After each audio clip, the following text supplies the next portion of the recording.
Number 3. Tamara Greene. In April 2003, Tamara Greene was 27 years old. She was the mother of 3 children, and she lived in Detroit, Michigan. She worked as an exotic dancer, and she went by the nickname Strawberry. She was dating a man named Eric Mitchell. In the early morning hours of April 30th, 2003, Greene drove Mitchell home. He lived on Detroit's west side.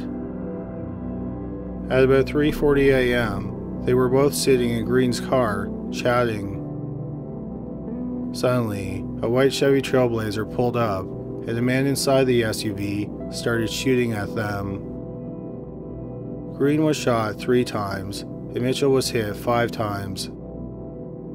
Mitchell survived his wounds, but Greene, the 27-year-old mother of 3, was pronounced dead at the hospital. The shooting could have been a random act of violence, or it could have been a case of mistaken identity. But there are 2 theories about who killed Tamara Greene. The first theory involves her boyfriend, Eric Mitchell, who was a drug dealer. 2 weeks before the shooting, Greene was dancing at a party. A rival drug dealer named Derek King, who went by the nickname Little D, was at the party. He made sexual advances on Greene, and she turned him down. The theory is that King ordered the shooting to take out both Greene for rejecting him and Mitchell because he was a rival in the drug business. When the paramedics and the detectives arrived on scene, Mitchell told them that he thought that King was responsible. However, King was never charged in connection with the shooting. King is currently in prison for attempted murder from another incident that happened on Christmas Eve 2004. He could be released from prison in 2027, or if he has to serve his entire term, he will be released in 2038. The second theory about who is involved in Greene's murder is a much bigger conspiracy. It all started about 6 months before the shooting, on Labor Day weekend 2002.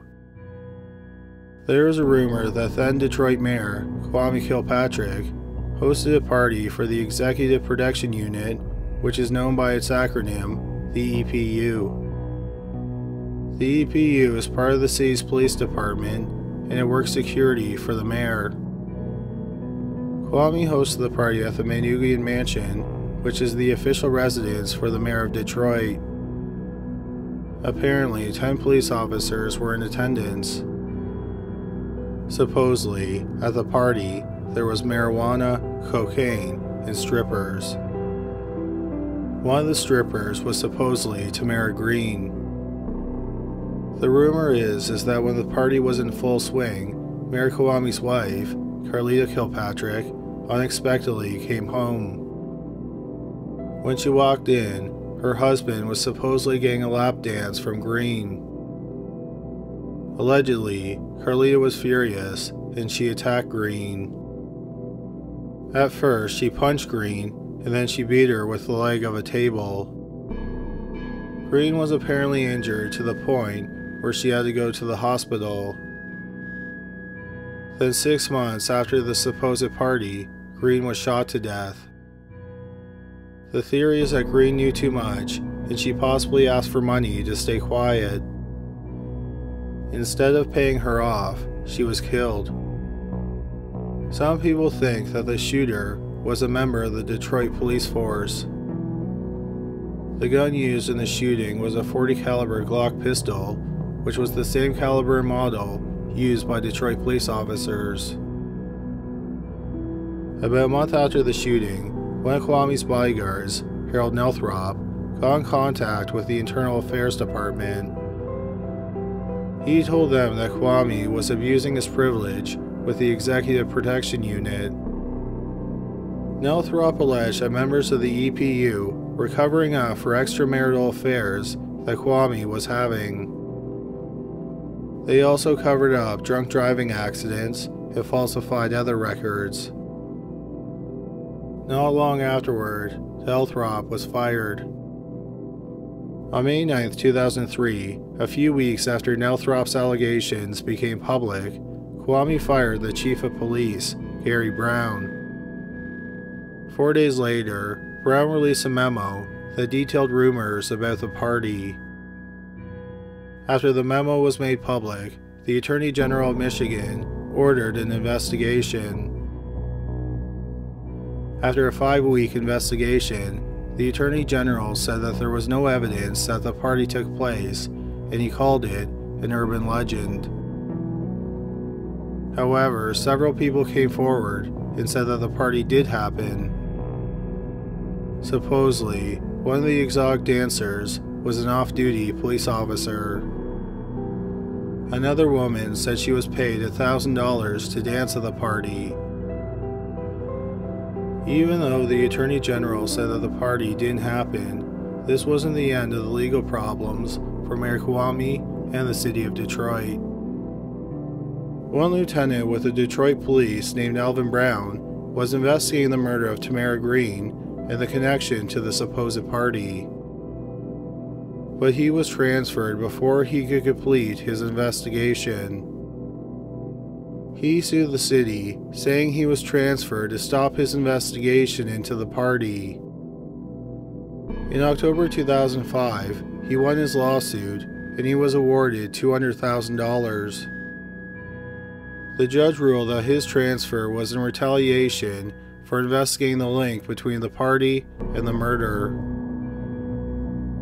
About a month after that trial, Greene's family sued the city for $150 million.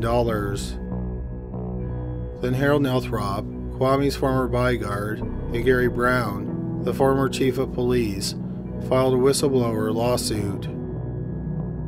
They claimed they were fired because they had been investigating the mayor.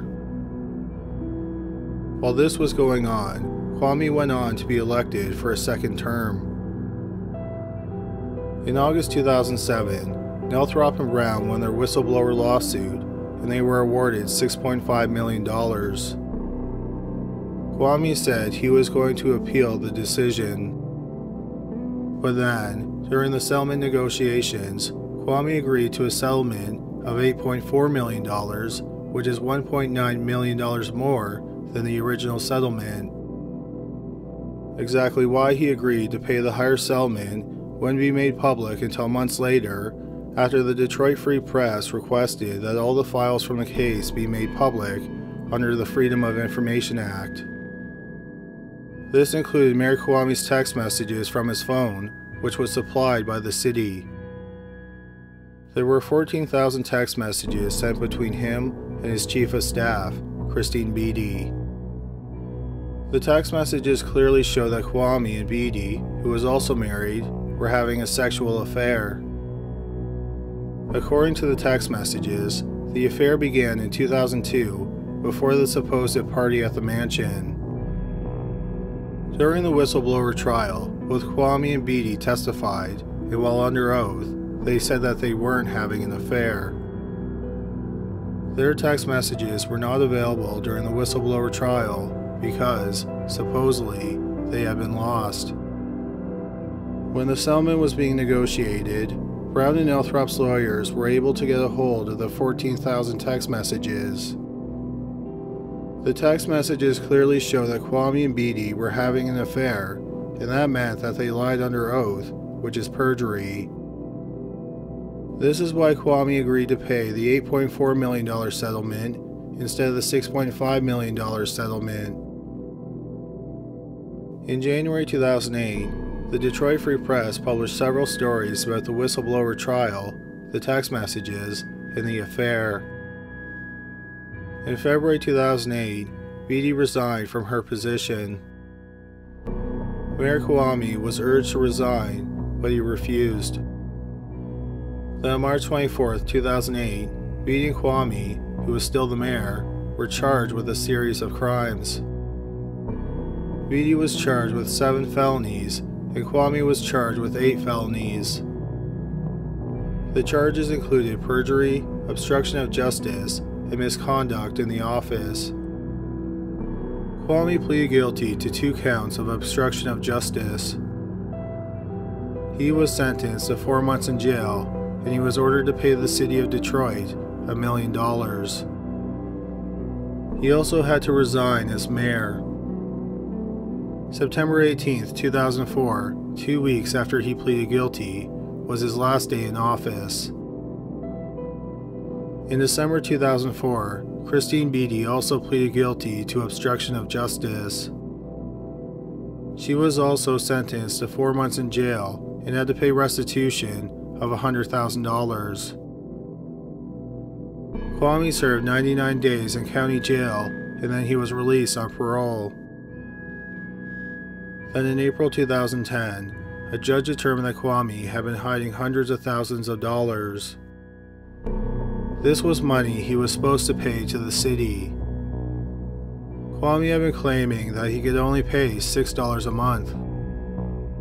By hiding his money, he violated the terms of his parole, and because of the violation, he was sentenced to 18 months to 5 years in prison.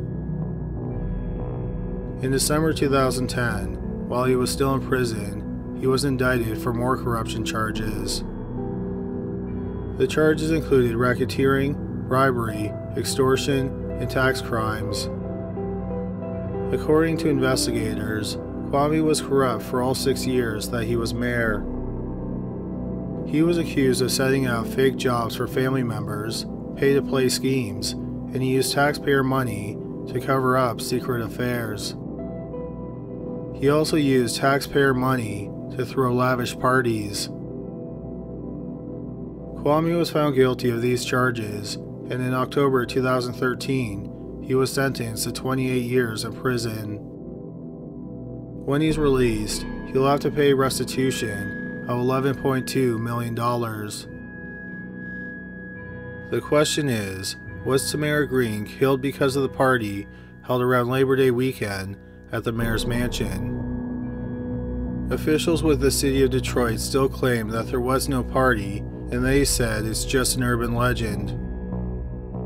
But the critics point out that the city has a lot to lose if the rumors are true. Greene's family had sued the city for $150 million, but the lawsuit was dismissed in 2011 because there was no evidence that the party ever happened. If it turned out that there was a cover-up, and there really was a drug-fueled party at the mayor's residence that was paid for by tax dollars, and Greene was killed because of it, the city of Detroit wouldn't have much of a defense if the family refiled the lawsuit. Proponents of the theory that Greene was killed over the party also point out that Alvin Bowman, the lieutenant who was investigating the connection between Greene and the party, was transferred before he could complete his investigation. He sued the city, saying that the transfer was retaliatory and it was to stop him from investigating the connection. He won that lawsuit, and he was awarded a settlement of $200,000. If the party didn't happen, why was Bowman transferred? Also, Mayor Kwame was convicted of using taxpayer money to throw lavish parties. So it's not out of the realm of possibility that the party did happen. If the party did happen, did Tamara Greene dance at it? And more importantly, was she killed because of it? Someone definitely wants to know. In October 2018, an anonymous donor offered up $100,000 for information leading to an arrest. Tamara Greene's family is hoping that the reward will encourage someone to come forward so that finally someone may be arrested for her murder. Number 2. Maria Smith and Lynette White. On the weekend of April 20th, 1974, Maria and Stephen Smith had been married for 8 weeks. The couple lived in a first-floor apartment in Randwick, which is a suburb of Sydney, Australia. Maria was 20 years old, and she was a student teacher. She also worked part-time as a bar attendant at a local restaurant. But in mid-April 1974, she decided to quit working at the bar so she could focus on her studies. Stephen, who was 22, had also worked part-time at the restaurant. He had quit a few months earlier, and he wasn't well liked among some of the staff. He said he had caught someone going through a till, so he slammed the till shut on the guy's fingers. Stephen was also a student. He was studying engineering. April 20th, 1974 was a Friday. Maria's co-workers at the restaurant decided to throw her a farewell party. They started at the restaurant, and then the party moved to Maria and Stephen's apartment. Stephen was not at the party because he had to attend a school function. One of the male guests tried to take advantage of Stephen's absence and made sexual advances towards Maria. But Maria swiftly shut him down. When Stephen got home, the party guests had all left. The next night, Stephen and Maria went out and did some drinking. The next day, which was Sunday, Stephen felt sick, so they didn't do much. They went out for dinner, and then Stephen went to bed early. The next morning, which was Monday, April 22nd, Stephen woke up early to go to school. He left the apartment sometime between 7 and 7:30 that morning. When he left, he remembered seeing a mustard-colored Ford Capri that he didn't recognize. He returned home that evening for dinner. When he got inside the apartment, he called out to Maria, but she didn't respond. He went to the bedroom, and he found her lying in bed. He touched her shoulder, and he realized that his wife of 8 weeks was dead. He went into another room, and he called the police. Maria had been bound, gagged, sexually assaulted, and then strangled to death with her tights. Her tights had been cut off her body with a knife. The police questioned Stephen all night, and then released him in the morning. A few days later, he was cleared as a suspect. The police thought that Maria was killed sometime between 7:30 a.m. after Stephen left the apartment and 8:15 a.m. when she should have caught the bus to go to the school where she was a student teacher. There were no signs of a break-in or forced entry. Stephen was sure that when he left the apartment, he locked the door behind him. But Maria may have unlocked the door herself sometime after Stephen left. The police think that there are 2 ways that the killer got into the apartment. The first is that he climbed onto the couple's balcony and got into the apartment that way. Another possibility is that the killer knocked on the door of the apartment and Maria opened it. The police speculate that he may have asked for a pencil and a piece of paper, and when Maria turned her back, he attacked her. Another possibility is that Maria knew her killer, and she let him into the apartment. There is even some speculation that the man who killed her was the man she rejected 3 days earlier at the party. But this has never been proven. At the time, the police thought that Maria's murder may have been connected to another murder that happened about 10 months earlier. Lynette and Paul White got married in February 1971. In March 1973, Lynette, who was a model and a dancer, gave birth to the couple's first child, a son named Shane. The young family lived in a second-floor unit in a building in Coogee, which is another suburb of Sydney. Paul and Lynette lived about 1.8 miles from where Stephen and Maria lived. On Friday, June 8, 1973, about 10 months before Maria was killed, Paul left Lynette home with Shane, who was just 11 weeks old. When Paul came home that night, he found Lynette dead in a puddle of her own blood in the hallway of their unit. The baby was unharmed.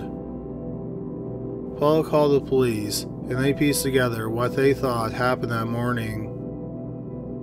They think that someone knocked on the door of the unit at around 10:30 a.m.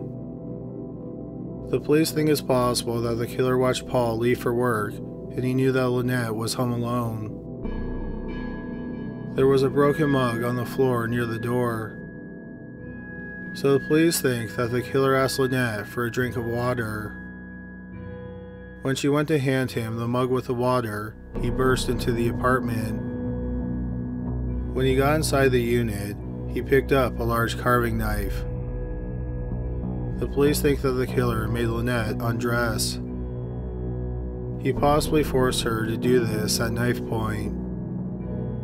Lynette probably did what he wanted out of fear that he might harm her baby. Not long after he entered the unit, there was a knock at the door. It was a young woman who worked for a laundry service. She was dropping off some clean diapers. Lynette tried to run to the door, and the killer tackled her in the hallway. He then stabbed the 27-year-old mother 11 times and slit her throat. The young woman who worked for the laundry service heard the commotion, and she knocked again, but no one came to the door, so she left. The police think that the blood shocked the killer, and he fled the scene. They think he forced his way in with the intention of sexually assaulting Lynette, but he never got a chance to. A man with red hair and a red beard was seen walking away from Lynette's complex around the time of the murder. Unfortunately, just like with Maria Smith's murder, no one has been arrested for the murder of Lynette White.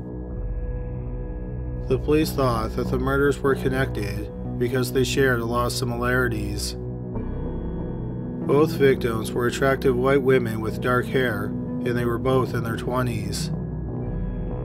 They lived less than 2 miles from each other, and both were attacked in their homes on weekday mornings after their husbands left for the day. And these weren't the only attacks connected to the suspect. In November 1972, in Coogee, the same suburb where Lynette White lived, a teenager was home alone in an apartment. A man with red hair knocked on her door. She opened the door a crack and kept the security chain on the door. The man asked for a pencil and a piece of paper. He said that he wanted to leave a note for a neighbor who wasn't home. After she gave him the pencil and paper, he asked her for a glass of water. She went and got him one, and when she opened the door to hand him the glass, he pushed his way in. The man then sexually assaulted the girl, but he left her alive.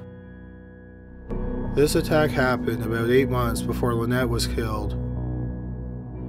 For decades, it was thought that one man committed all 3 attacks. Then in June 2018, the police made a statement, and they said they were open to the idea that the same man killed Maria and Lynette, but they were conducting separate investigations. The police have not said why they are conducting separate investigations, but it's believed it's because they think that the women were killed by 2 different men. Currently, there are massive rewards for information in both cases. For information leading to an arrest in Lynette White's case, there is a reward of 100,000 Australian dollars, which is about 71,000 US dollars at the time of this video. The reward for Maria Smith's case is $1 million Australian dollars, which is about 716,000 US dollars.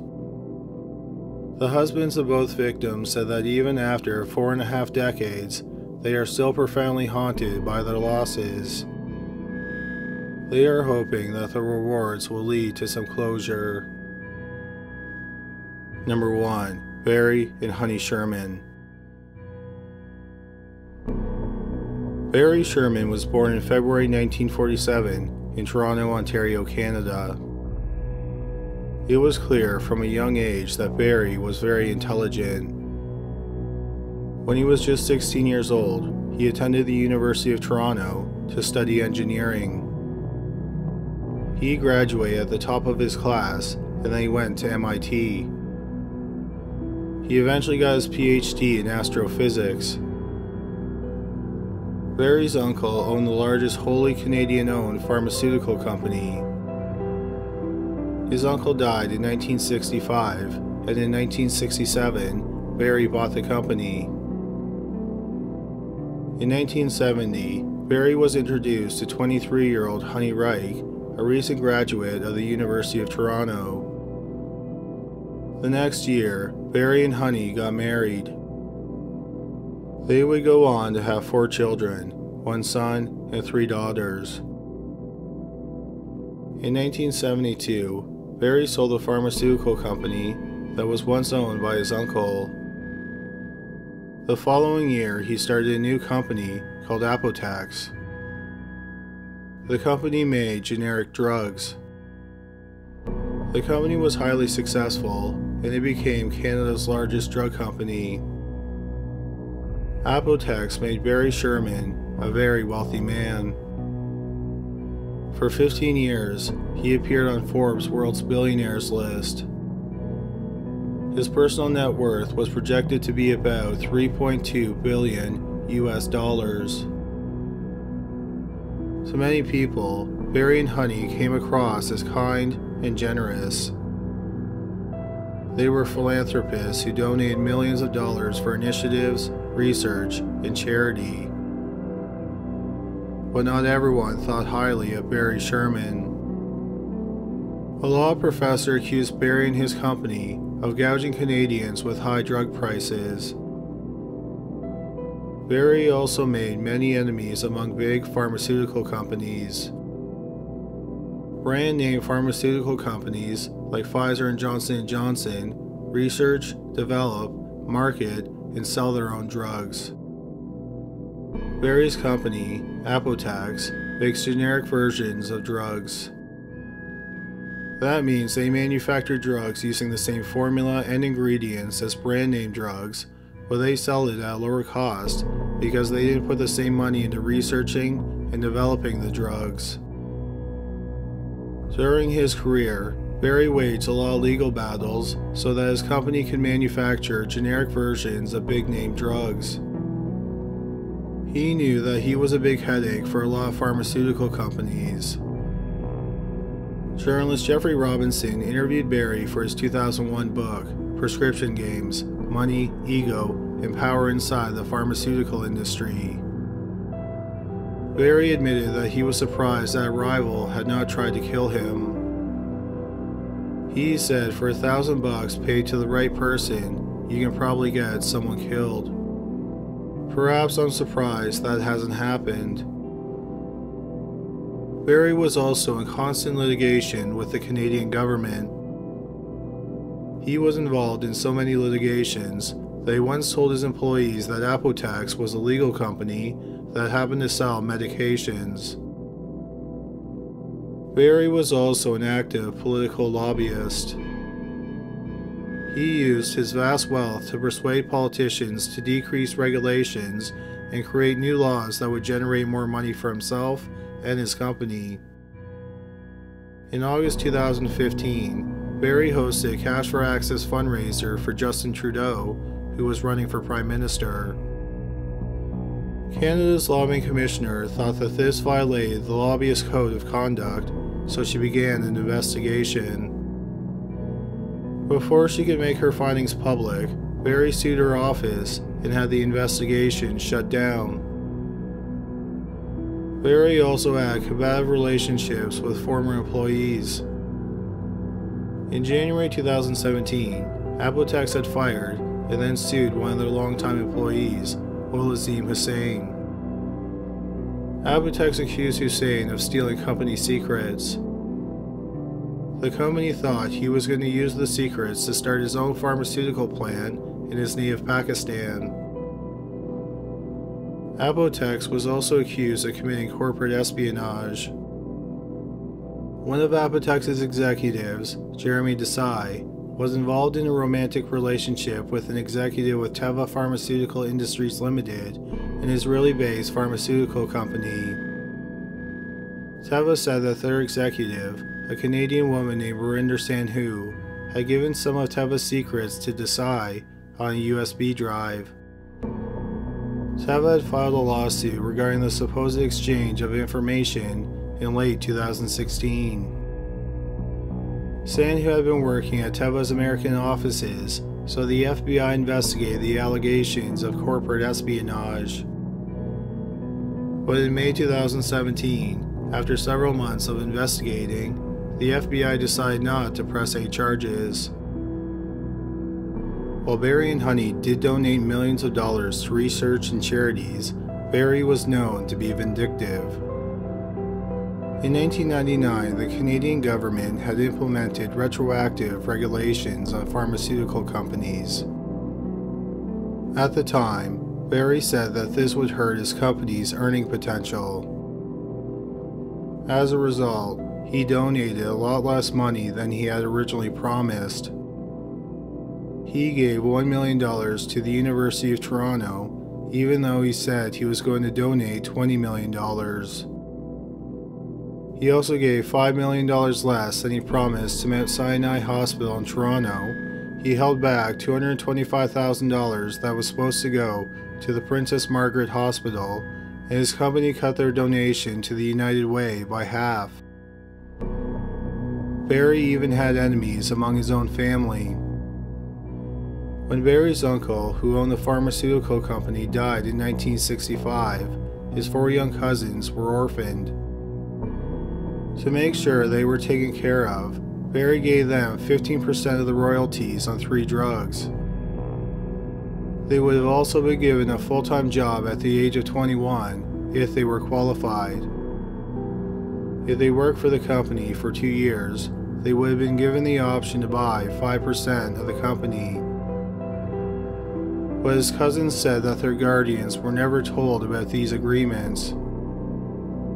Then when Barry sold the company in 1972, these agreements were made null. In 2006, Barry's cousins sued the bank that handled their late father's estate for $500 million. Then in 2007, they filed a lawsuit against Barry. They were seeking $1 billion and 20% of Barry's company, Apotex. It was one of the biggest lawsuits in Canadian history. In September 2017, a judge ruled against the cousins. The cousins vowed to appeal the decision.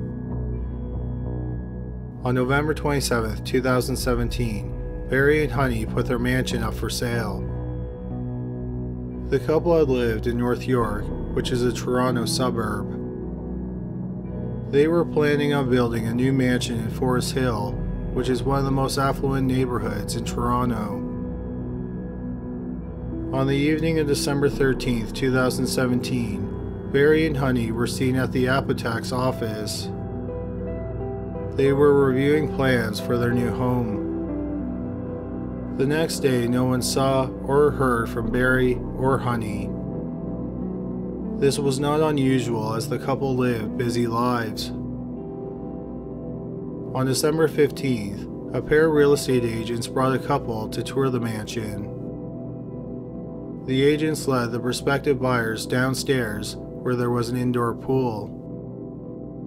When they got to the pool, one of the agents found the bodies of Barry and Honey. Both were fully clothed, and they were in a semi-seated position on the deck of the pool. A man's belt was wrapped around each of their necks, and then the belts were fastened to a railing that was 3.5 feet high. Barry's legs were crossed at his ankles.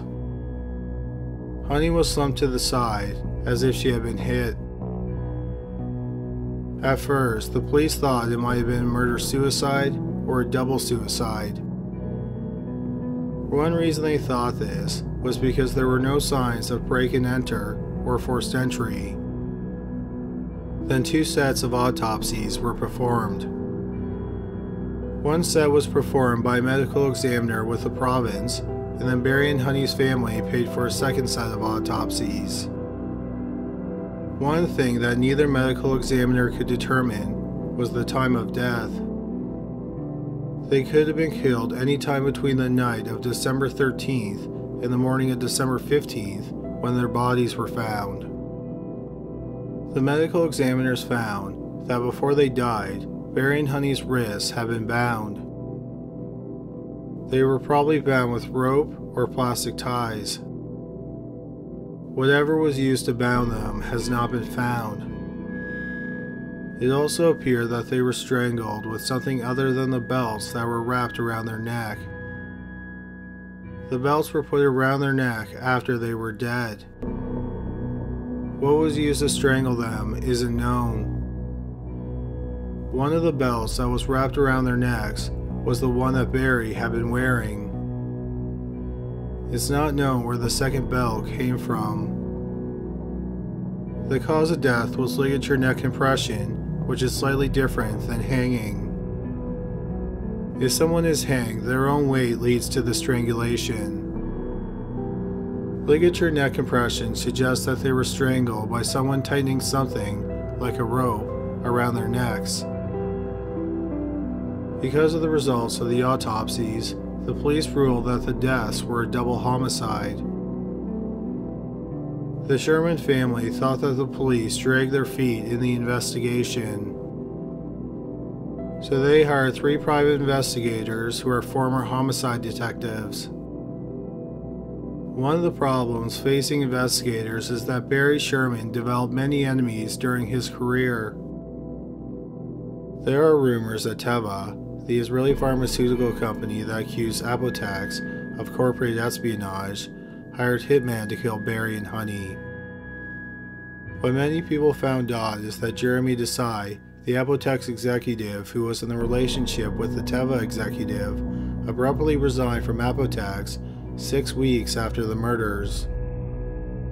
He made his resignation public just hours before the police announced that Barry and Honey's deaths were homicides. 2 other possibilities is that Barry and Honey were killed by Russian or Chinese hitmen. At the time of the murders, Apotex was expanding into both Russia and China. There are also rumors that the murders were connected to drugs. When Barry was killed, Apotex was developing a cannabis pill. This was about 2 years before the Canadian government legalized weed. So there is some speculation that they may have been killed by an organized crime syndicate. One organized crime group that is suspected of killing the Shermans is the Hells Angels. Supposedly, the Hells Angels were stealing fentanyl from Apotex. While the police and private investigators have a lot of theories about who killed Barry and Honey Sherman, they don't have a lot of evidence that points to any one theory. As a result, no arrests have been made. The family is currently offering a reward of 10 million Canadian dollars for information leading to an arrest. That is valued at about 7.6 million US dollars in early February 2019. The family is hoping that the life-changing amount of money will encourage someone to come forward with information. Thank you so much for watching today's video. Hopefully you found it interesting. If you did, please give us a thumbs up and subscribe for more videos just like it. Also, please go to criminallylisted.com where you can suggest cases, buy merch, and find out about an exclusive podcast. Well, that's all for today. Thanks again for watching.